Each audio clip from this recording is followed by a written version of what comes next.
Probably one of the biggest parts that I wanted to talk about as far as this chapter goes is the mention of the Watchers, for one. When Haliax initially jumps in, Cinder's torment and Kavoth, and Haliax jumps in like, yo, fucking cool it. And he's like, you're no better than a Watcher. And so Watchers, one, it's not capitalized, so it's not a group. It doesn't sound like it's a group. But he says, like, you're no better than a Watcher. Sounds like he might be talking about, like, the Angels.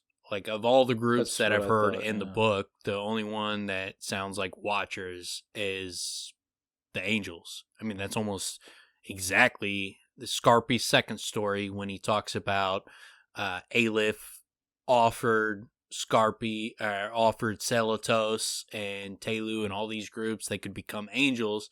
And the reason Celatos turned him down was because he was like, I want to go get my fucking revenge. I want to stop the Chandrian. And he was like, no, if you become an angel, then you have to sit back. You can't judge past deeds. You can only judge what you see happen from here on out.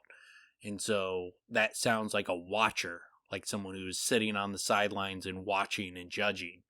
And so when he says, like, you're no better than a watcher, it sounds like he's talking about the angels. And it sounds like he's kind of got like a disgust for these people because they're just sitting on the sidelines. They're not like actively playing a part. And that's it sounds like who I think that it most sounds like. Go ahead.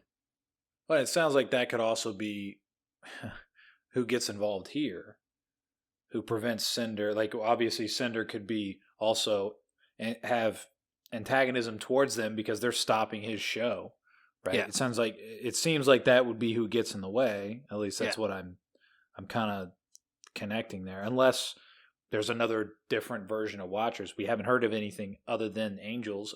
And I haven't heard of a dark angel.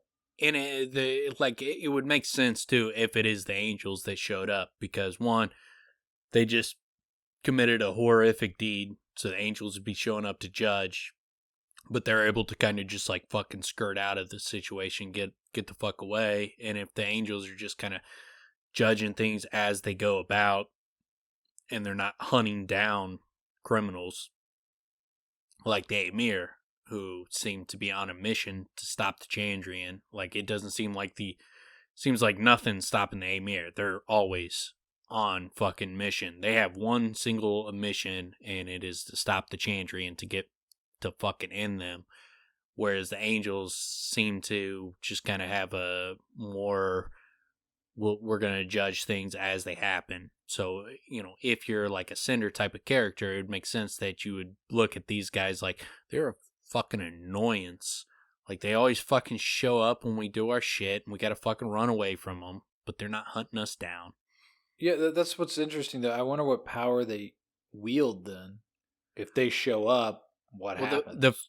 The fact that, like, Haliax says, who do I keep, who do I keep you safe from? The Singers, the Scythe, the Amir. He doesn't say the angels. So, like, when Haliax mentions the Watchers as almost like an annoyance, like they're annoying, makes me think that the angels might be that annoyance factor rather than like someone that's like actively hunting them down, like the Amir or the Scythe or the Singers. So, then why would they need to flee? Do the angels bring? Because, just because you think, they're annoying, you got to run away from them when they show up, doesn't mean that they're not powerful. It's Telu. Yeah. Yeah, I don't know. I wonder what that looks like. We don't know. I guess, it definitely seemed like when whoever that was showed up. Yeah, they didn't fuck around. No, they got the hell out of there. But it's important to note that Kavoth said that he felt watched. So maybe they are the Watchers. I don't know how to correlate it other than that. But he does right after that call them or say that whoever was coming was watching. Also, the other thing that makes me think it was probably the angels that were showing up is because the angels are described as like, otherworldly. They're not like just walking around like humans. They've been burned out of existence. They're on a different plane. Like Telu's like, I will join you and I will leave this world. And so it seems more like evidence that they of are the multiverse, though. Yeah, yeah. And but it seems like they are like outside of this world, so it would make more sense like that Kavoth would feel their presence without seeing them, whereas they see them, they look up and they see them, and they're like they come, but Kavoth, he doesn't see them, he just feels a presence, and so it would make sense that that would be the angels, whereas like the Ymir, you would think it's fucking dudes running on a battlefield, running up, and you would just fucking see them. It would make more sense if it's the angels were the watchers and the angels were the ones that showed up.